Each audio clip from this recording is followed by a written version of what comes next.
Exactly पूरा खेल क्या था?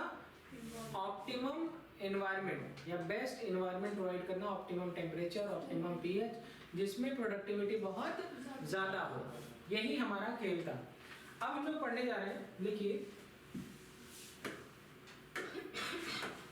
1972 में एक साहब थे जिनका नाम था स्टैनले कोहेन। एक साहब थे जिनका नाम था स्टैनले कोहेन और एक साहब थे जिनका नाम था हर्बर्ट बोयर।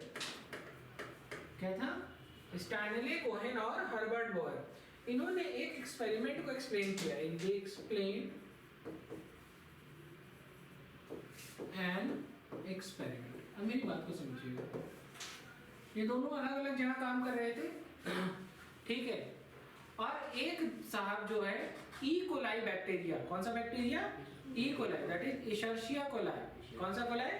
इशर्शिया कोलाई बैक्टीरिया के ऊपर जो है क्या देख रहे थे? तो कह रहे हैं सर इशर्शिया कोलाई बैक्टीरिया में ये रेस्ट्रिक्शन एंडोन्यूक्लियस या रेस्ट्रिक्शन एंजाइम या प्रतिबंध एंजाइम खोज रहे थे।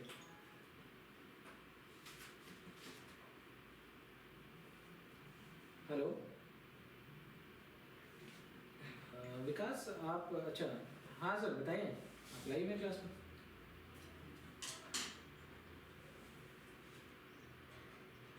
सर अभी क्लास चलेगी ये 6:30 बजे तक, ठीक है सर?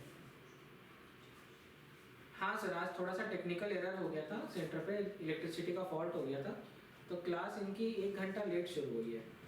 तो 3:30 से 4:30 वाला जो सेशन है पहला वाला, वो अब हो रहा है। चलिए अब मेरी बात को समझिए। एक साहब थे कौन? स्टैनले कोहेन और दूसरे साहब थे हर्बर्ट बोयर। इन लोगों ने क्या किया? इन लोगों ने अच्छा, एक लोग प्लाज्मिड के ऊपर काम कर रहे थे, बैक्टीरिया के ऊपर स्टडी कर रहे थे, और बैक्टीरिया के किसके ऊपर? प्लाज्मिड। प्लाज्मिड क्या होता है? एक्स्ट्रा क्रोमोसोमल डीएनए, ठीक है। कौन सा डीएनए? Extra chromosomal DNA. अब ये देखो, इस डीएनए का काम क्या होता है? इस डीएनए का काम क्या होता है? और एक होता है क्रोमोसोमल डीएनए और एक होता है एक्स्ट्रा क्रोमोसोमल डीएनए। क्या अंतर है जरा कोई बताएगा? तेज बोलिए, तेज। अगर कुछ बताना है तो तेज बताइए। सर जीवाणु में 2 डीएनए होते हैं। हाँ सर, एक होता है क्रोमोसोमल, एक होता है एक्स्ट्रा क्रोमोसोमल। हाँ। वो सर रेखीय और एक गोलाकार। हाँ ठीक है। सर्कुलर डीएनए जो है वही होता है क्या? एक्स्ट्रा क्रोमोसोमल डीएनए या प्लाज्मिड। इसका काम क्या होता है? जो क्रोमोसोमल डीएनए है वो किसी सेल की जो पूरी लाइफ साइकिल है उसको कंट्रोल करता है। किसको कंट्रोल करता है? सेल की लाइफ साइकिल, मतलब कौन से एंजाइम बनना है, कौन सा क्या बनना है, ठीक है, सेल की क्या ग्रोथ होगी, सेल में क्या रिक्वायरमेंट है, ये सारा काम किसका है? Chromosomal DNA. मतलब एक नॉर्मल इंसान की तरह हमारी बॉडी जो सारा काम कर रही है, डाइजेशन, एक्सक्रीशन, ठीक है, रेस्पिरेशन, ये सारा काम कौन करवा रहा है? हमारा न्यूक्लियस के अंदर डीएनए। अच्छा, हम लोग यूकैरियोटिक है तो हम लोगों में कोई एक्स्ट्रा क्रोमोसोमल डीएनए नहीं होता। ये बैक्टीरिया, वायरसेस, इन सब में होता है, खास करके बैक्टीरियाज में। तो ये लोग बड़े सिंपल होते हैं। क्या होते हैं? जब ये सिंपल होते हैं तो इनके सेल में इतना स्पेस नहीं होता या इनका डीएनए इतना कॉम्प्लिकेटेड नहीं होता है कि ये हर तरीके का एक्शन ले सकें। इनके पास एक होता है प्लाज्मिड या एक्स्ट्रा क्रोमोसोमल डीएनए। ये जो एक्स्ट्रा क्रोमोसोमल डीएनए है ये कुछ अलग एंजाइम बनाता है। क्या बनाता है? अलग तरीके का एंजाइम बनाता है, और ये जो एंजाइम है ये अलग फंक्शन परफॉर्म करते हैं। जैसे आपने देखा होगा कि कई मेडिसिन, मतलब देखो एमॉक्सिसिलिन भी एक एंटीबायोटिक है, टेट्रासाइक्लिन भी एक एंटीबायोटिक है, लेकिन कुछ बीमारियों में एमॉक्स चलाते हैं, क्लावेनिक एसिड चलाते हैं, कुछ बीमारियों में टेट्रासाइक्लिन चलाते हैं, जैसे टीबी में, ठीक है, नॉर्मल सर्दी जुकाम बुखार हो गया या कुछ हो गया तो क्या चलाते हैं? एमॉक्स चला देते हैं, ठीक है। अब बात आती है कि अलग अलग एंटीबायोटिक चलाने का क्या मतलब, या कुछ बीमारी ऐसी होती है जिसमें दोनों एंटीबायोटिक चल रही है, ठीक है, जैसे मॉक्सिक्लेव सुना होगा, मॉक्सिडाइन सुना होगा, बहुत सारी चीजें, ठीक है। तो ये एक से ज्यादा एंटीबायोटिक चलाने का क्या मतलब है? मतलब यही होता है जैसे जैसे एक बैक्टीरिया है, क्या है, और उस बैक्टीरिया का जो प्लाज्मिड है, क्या है, जो कि एक्स्ट्रा क्रोमोसोमल डीएनए है, वो एक ऐसा एंजाइम बना रहा है जो एमॉक्सिसिलिन को इनएक्टिव कर दे रहा है। किसको कर दे रहा है?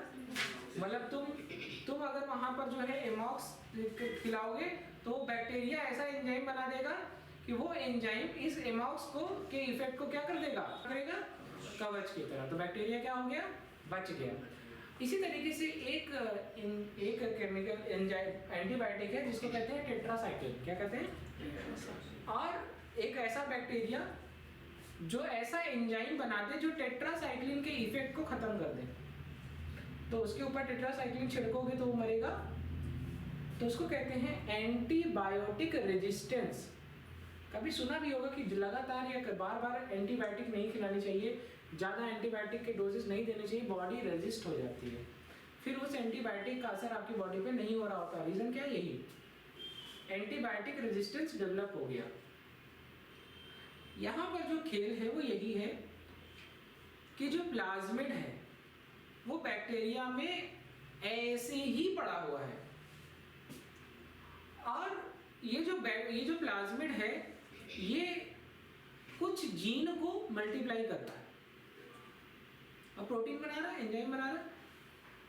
बैक्टीरिया के मेन डीएनए को डिस्टर्ब नहीं करना है।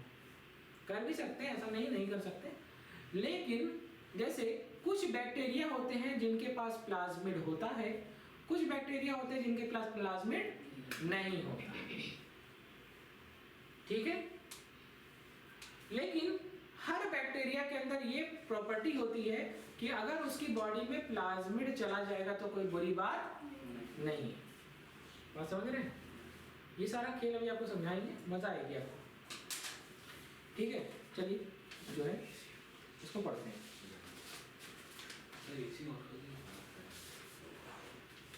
एक बार सर एसी ऑन करवा दीजिए, एक बार सर एसी बंद करा दीजिए।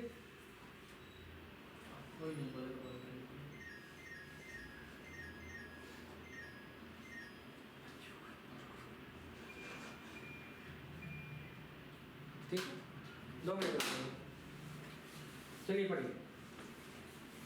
एक साहब थे जिनका नाम था पॉल बर्ग। क्या नाम था? ये जो पॉल बर्ग साहब थे, ठीक है, इनको कहा जाता है फादर ऑफ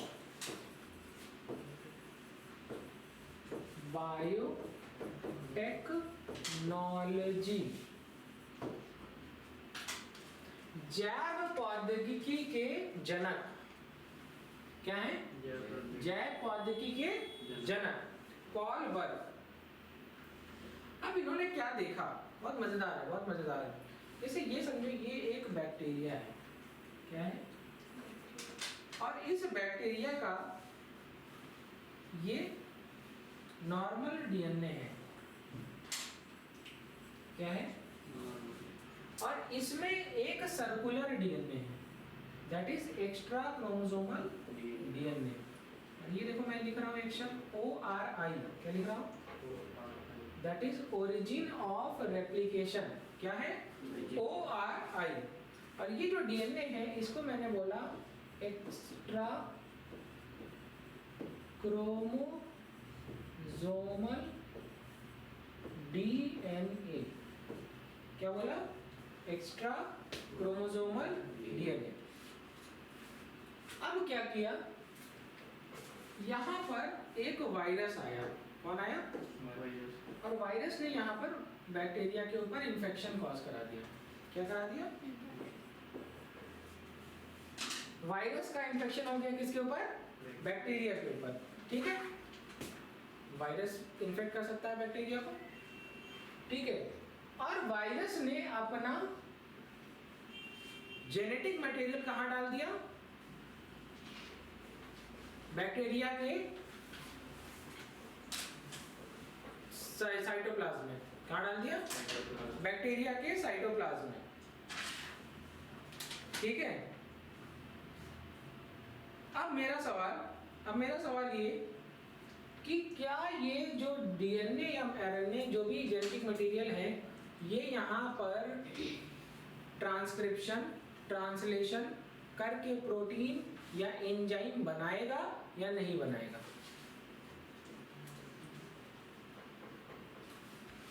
ये सारा कुछ डिसाइड होता है कि जो डीएनए आरएनए या जीन डाला है ये पूरा जीन है या जीन का एक पार्ट है या कुछ ऐसा है सिर्फ एक टुकड़ा आकर के पड़ा हुआ है। अगर ये पूरा जीन है तो इसमें एक चीज होगी ORI। क्या होगी? अगर इसमें ORI प्रेजेंट है, क्या प्रेजेंट है? तो ये यहाँ पर डिवाइड भी करेगा और अपना प्रोटीन अपना एंजाइम बनाएगा जो इस सेल को नुकसान पहुंचाएगा। ठीक है, तो एक बात समझ में आ गई कि ORI का होना जरूरी है। क्या जरूरी है? ये तो बैक्टीरिया है, इनमें चलो बात हो गई। इंसान की बात करिए, इंसान की बॉडी में एक सेल में कितना डीएनए? एक ही जेनेटिक मटेरियल है, इसमें तो दो है। अब हमको कोई वायरस का इन्फेक्शन हो गया, हमको नहीं हुआ, मान लीजिए अगर हो गया किसी कारणवश किसी को, अगर हम किसी को वायरल इन्फेक्शन हो गया, कैसा इन्फेक्शन हो गया? तो ये वायरल, अरे भैया आपने सुना होगा भैया फलाने को HIV हो गया, फलाने को हेपेटाइटिस हो गया। तो ये हो क्या रहा है यहाँ पर, कैसे ये चीजें काम कर रही हैं? हाँ, कैसे वो जो है वायरस इंसान को नुकसान पहुंचा रहा है या किसी को नुकसान पहुंचा रहा है? तो सारा खेल क्या है यहीं से एक बार में समझ लेते हैं, फिर आगे सिखा देंगे। होता क्या है, जब कभी भी अगर मैं ह्यूमन की बात करूं, हमारा डीएनए है तो इस डीएनए में भी ORI प्रेजेंट है। अच्छा, ORI का मतलब क्या होता है? Origin of replication. इसका क्या मतलब होता है कि एक सेल एक डीएनए से दो डीएनए कितनी देर में बनेगा, या ये रेप्लिकेशन का मतलब डीएनए से डीएनए बनाना। क्या बनाना? डीएनए से डीएनए, मतलब सेल डिवाइड होने के लिए डीएनए से डीएनए बनना चाहिए ना। तो दो सेल में दो डीएनए चाहिए होगा ना, और पहले एक डीएनए था, तो ये डीएनए सबसे पहले क्या होता है? डीएनए डबल होता है। क्या होता है? डीएनए एक से डीएनए दो हो जाता है, फिर दोनों में चला जाता है, फिर सेल डिवाइड हो जाती है, साइटोकाइनेसिस होती है, सेल डिवाइड हो जाती है। आप लोगों ने अगर माइटोसिस या मियोसिस या सेल साइकिल नाम का चैप्टर पढ़ा होगा, वहाँ आपको अच्छे से आता है। हाँ, ठीक है, तो वहाँ पर आपने पढ़ा होगा प्रोफेज, मेटाफेज, एनाफेज के पहले G1 phase, S phase, G2 phase चलता है, इसको इंटरफेज कहते हैं। और क्या होता है, एक होता है इंटरफेज और दूसरा होता है M फेज। 90% टाइम या 95% टाइम कौन लेता है? प्रिपरेशन। शादी की एक बात बताई थी कि शादी तय होने के कितने दिन बाद शादी होती है? जैसे आज शादी तय हुई, कल शादी हो जाती है क्या? शादी कितने दिन की होती है? 1, 2, 4, 5 इतने दिन का इवेंट होता है, लेकिन तैयारी कितने दिन की होती है? 6 महीने चल रही है। हाँ, आज एंगेजमेंट करेंगे, 3 महीना बाद जो है तिलक आएगा, नहीं तो उसमें तो ये सारी बात आपको मुझे लग रहा है समझ में आना शुरू हो गई है। अब हम लोग चलते हैं पढ़ने, ठीक है? चलिए, तो यहाँ सारा खेल क्या है? प्रिपरेशन को कहते हैं इंटरफेज और शादी के दिन को M फेज, ऐसे याद रखिएगा। चलिए, अब ये एक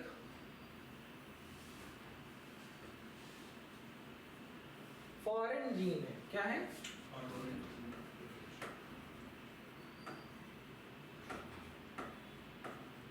अब ये फॉरेन डीएनए मैं अपनी बात कर रहा हूँ या इंसानों की बात कर रहा हूँ? किसकी बात कर रहा हूँ? एक इंसान जिसका पैनक्रियाज खराब हो गया है। क्या खराब हो गया? और उसको क्या चाहिए? इंसुलिन। क्या चाहिए? इंसुलिन। तो उसका जो इंसुलिन है वो इंसानों वाले जीन से बनना चाहिए। ये कोई इंसान है और उसका ये फॉरेन जीन है, डीएनए है, और मतलब दूसरा इंसान है उसका डीएनए है, विदेशी नहीं है।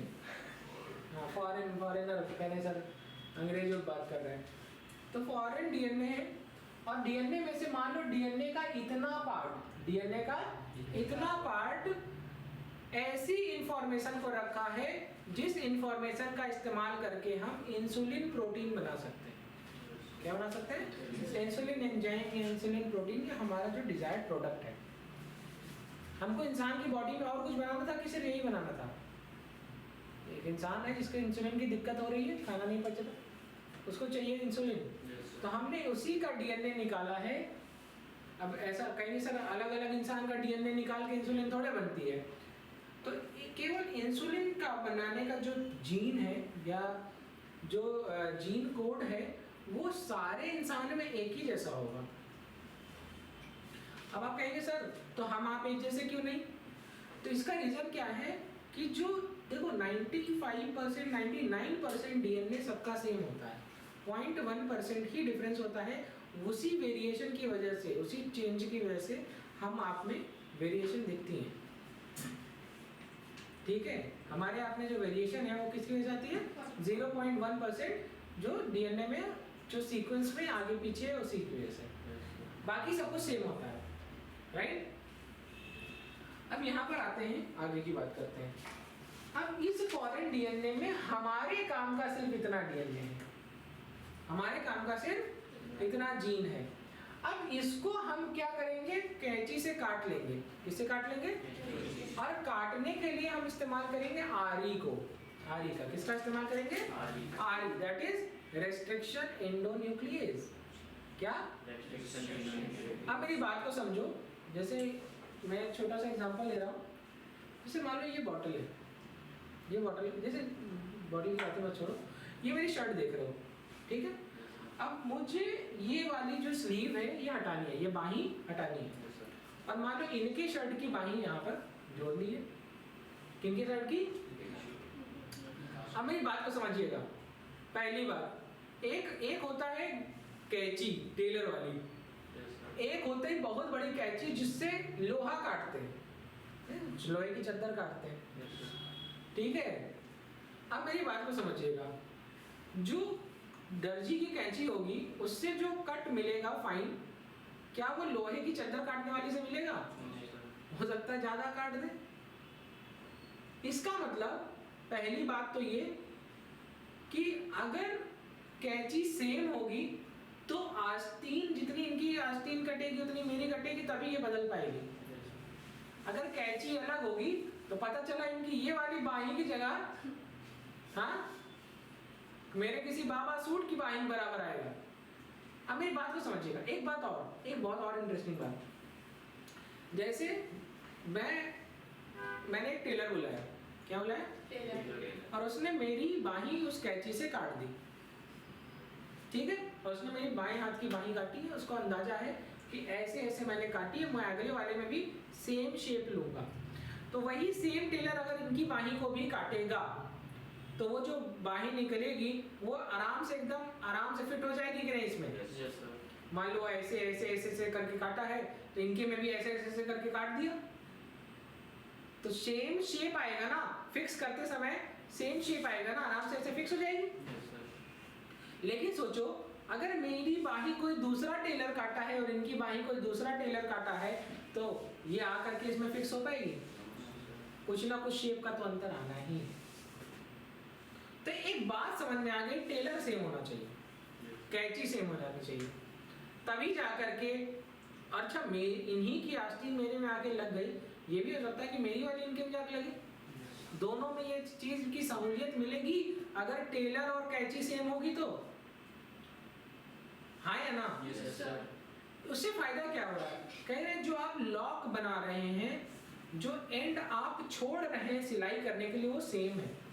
इसी को कहते हैं स्टिकी एंड। क्या कहते हैं? Sticky and. हम यहाँ से आगे सीखेंगे, ठीक है? तो ये था फॉरेन डीएनए, और फॉरेन डीएनए को काट करके जो डिजायर्ड डीएनए है इसको हम अलग कर लेते हैं। अच्छा यहाँ देखो मैं लिखा रहा हूँ ORI। जब मैं डीएनए को काटूंगा तो मुझे सिर्फ डीएनए कटा, क्या कटा? अगर इस टुकड़े को किसी की सेल में डाल देंगे तो ये मर जाएगा। क्या होगा? क्यों मर जाएगा? क्योंकि ये चाह करके भी डिवाइड नहीं हो पाएगा। डिवाइड होने के लिए क्या जरूरी है? ORI का होना। लेकिन क्या इसमें ORI है? नहीं। तो अगर मैं किसी के अंदर ये किसी की सेल में डाल दूंगा, इसीलिए दिन भर तुमको दिन भर तो पता नहीं कितने वायरस बैक्टीरिया से तुम्हारी बॉडी की सेल अटैक उसके ऊपर होता है, लेकिन तुमको बीमारी होती है क्या? नहीं। बहुत सारी कैंचियां घूम रही हैं। क्या घूम रही हैं? आपकी बॉडी में आरी बहुत सारी पड़ी हुई है, आपके सेल के अंदर बहुत सारी आरी पड़ी हुई है। आपको पता है ये आरी क्या काम करती है? काटने का। हाँ देखो, लड़कियों को बहुत जल्दी पता होता है। काटने का क्या काम करती है? काटने का। ये जो काटने का काम है, इसका मतलब क्या है कि ये कोई भी फॉरेन बॉडी देखती है तो उसको जाकर कट मार देती है। क्या करती है? मान लो एक टुकड़ा यहाँ काट दिया, यहाँ काट दिया, यहाँ काट दिया, ये सब बेकार हो गया, केवल वही बचेगा जो आरआई से लगेगा। पता चला वो भी काट दिया। तो एक्चुअली जो आपकी रेस्ट्रिक्शन एंडोन्यूक्लियस थी या आरी थी, ये बॉडी का डिफेंस मैकेनिज्म था। ये बॉडी का काम नहीं था। ये किसी भी बैक्टीरिया यूकैरियोटिक सेल का कैसा मैकेनिज्म था? डिफेंस मैकेनिज्म, अपने आप को दूसरे के अटैक से बचाने का मैकेनिज्म था। लेकिन इंसान चालाक, उसका भी इस्तेमाल कर लिया। कह लाओ आरी हमको दो, हम काटते हैं, अपने हिसाब से कटवा रहे। ठीक है, हाँ लग रहा है। तो ये हमारा आ गया डिजायर्ड जीन। हाँ, सिलेक्शन तक कटने कटाने चेक करना पड़ना। हाँ पढ़ाई, क्या पढ़ाई? ये है आपका क्रोमोसोमल डीएनए।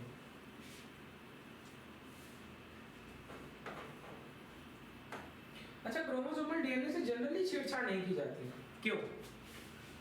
क्यों? मुझे बताएं। जो क्रोमोसोमल डीएनए है, उस डीएनए में 90% चीजें काम की होती हैं। जो जीन होता है वो कुछ जीन एंजाइम बनाना डाइजेशन के लिए, कुछ एक्सक्रीशन के लिए, कुछ रेस्पिरेशन के लिए या बॉडी की एक्टिविटी के लिए। लेकिन ये जो एक्स्ट्रा वाला है, कौन सा वाला है? एक्स्ट्रा वाला है।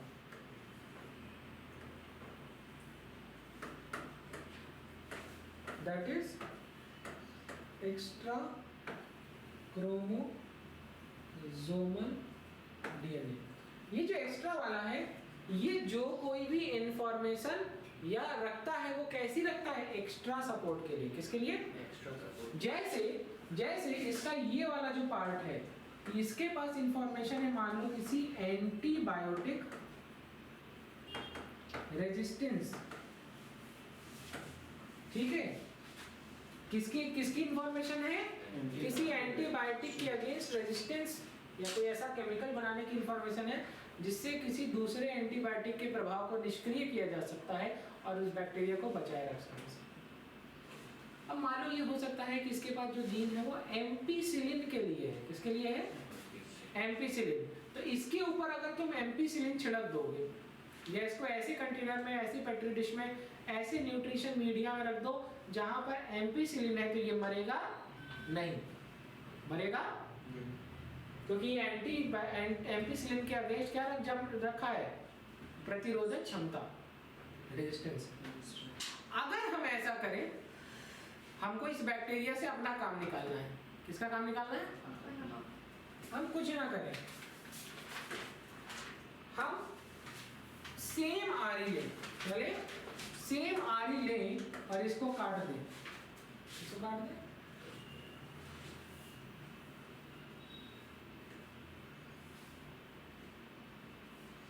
सेम आरी ले और इसको काट दें,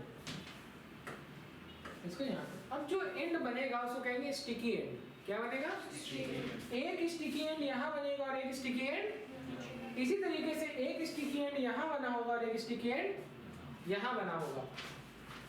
अब हम लोग ने कुछ नहीं किया, हमने ये दोनों को लिया और एक दूसरा बैक्टीरिया लिया, इसका ये निकाल लिया। क्या निकाल लिया? प्लाज्मिड। क्या निकाल लिया? और इसके प्लाज्मिड में एक तो तरीका ये है कि इसी की सेल के अंदर, किसी की सेल के अंदर, इसी के सेल के अंदर इसको डाल दिया और ये देखना, ये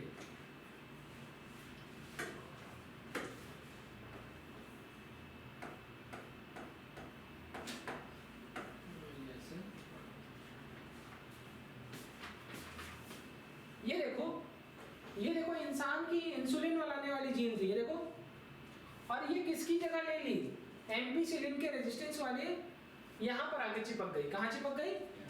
यहाँ पर। तो ये देखो, अब ये जो पार्ट है किसका, एक्स्ट्रा क्रोमोसोमल डीएनए का, अभी जो ये जो बना इसको कहते हैं रिकॉम्बिनेंट डीएनए। नया कॉम्बिनेशन बनाना, Yes, sir. इसको कहेंगे रिकॉम्बिनेंट डीएनए। क्या कहेंगे? Recombinant DNA. और इस टेक्नोलॉजी को क्या कहेंगे? Recombinant DNA technology. क्या कहेंगे? Recombinant DNA technology. अच्छा, ये जो बैक्टीरिया है, जब ये अपने आप को डिवाइड करेगा या अपना ट्रांसक्रिप्शन कराएगा, ट्रांसलेशन कराएगा, तो अपने मन की प्रोटीन के साथ साथ हमारे मन की प्रोटीन भी बनाएगा कि नहीं बनाएगा?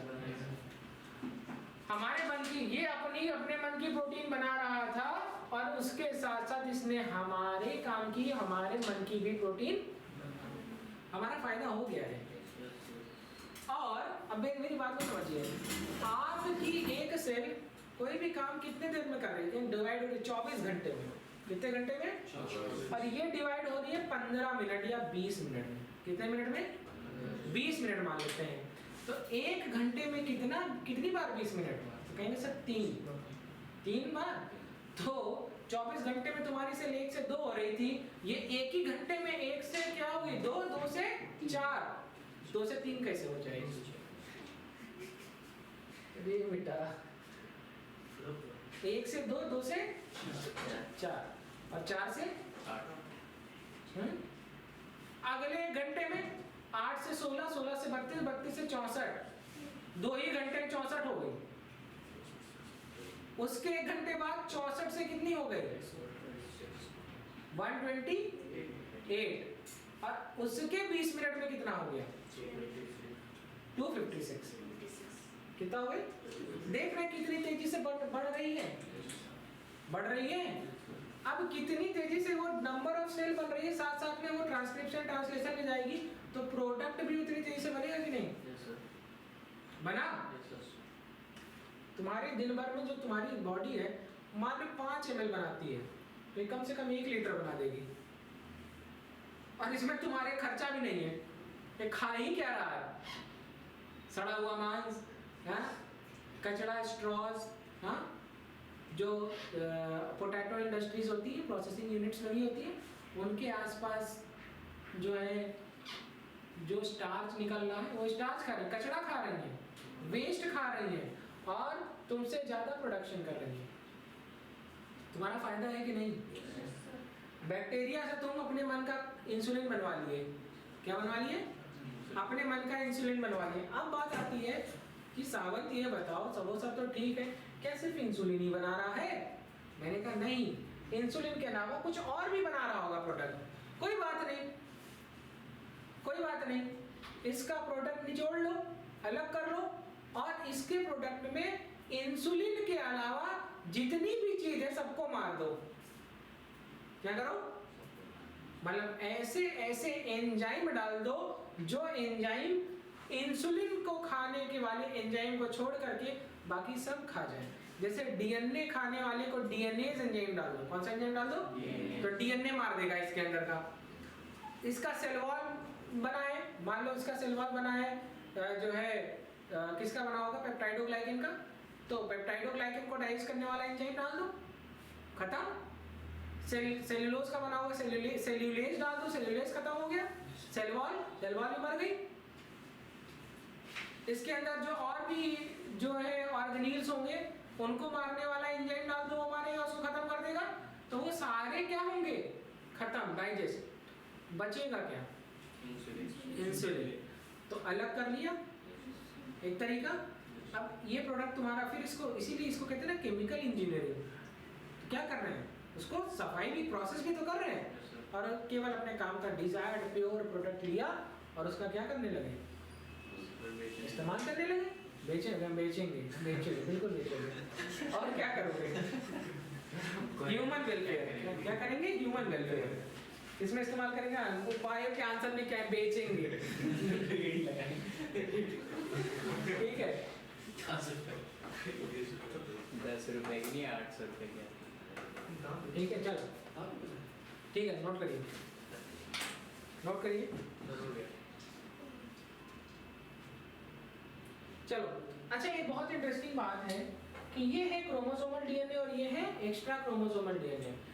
जो क्रोमोसोमल डीएनए है और जो एक्स्ट्रा क्रोमोसोमल डीएनए, दोनों डीएनए का जो रेप्लिकेशन का रेट है वो एक दूसरे पर डिपेंड नहीं करता है। लिखना चाहो तो लिख लो, लिख लो क्रोमोसोमल और एक्स्ट्रा क्रोमोसोमल डीएनए। देखो क्रोमोसोमल और एक्स्ट्रा क्रोमोसोमल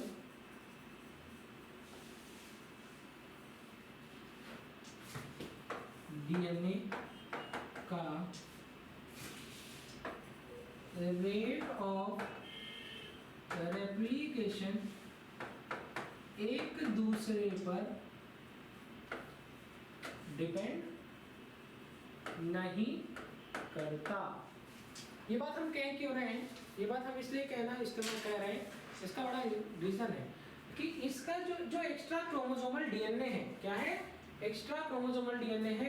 इसी का दूसरा नाम होता है प्लाज्मिड। क्या होता है? प्लाज्मिड। और ऐसा भी होता है कि कुछ बैक्टीरिया ऐसे होते हैं जिसमें प्लाज्मिड प्रेजेंट नहीं होता, और इसका प्लाज्मिड उठा करके उसमें डाल देना, तुम्हारा काम हो जाएगा।